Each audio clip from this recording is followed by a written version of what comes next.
বাংলাদেশে ৮০% যুবক আমাকেও ভালোবাসে, ১০০% যুবক আজহারীকে ভালোবাসে।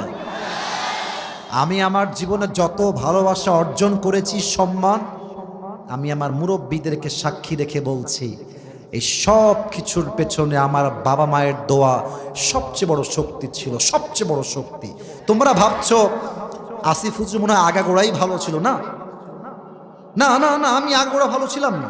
আমি দুষ্ট ছিলাম, আমি প্যান্ট শার্ট পরতাম, স্টাইলিশ ছিলাম।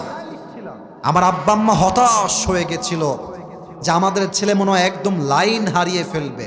আমার আব্বা মাঝে মাঝেই বলে যে আব্বা তোমার জন্য আমি তাহাজ্জুদে অনেক দোয়া করেছি, অনেক অনেক দোয়া করেছি। এই যে আমার আব্বা যেন আপনারা আছেন।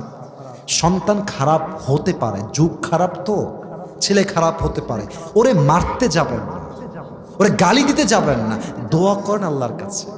আব্বা আম্মার দোয়া আল্লাহ কখনো খালি হাতে ফিরিয়ে দেয় না, ঠিক কিনা বলে?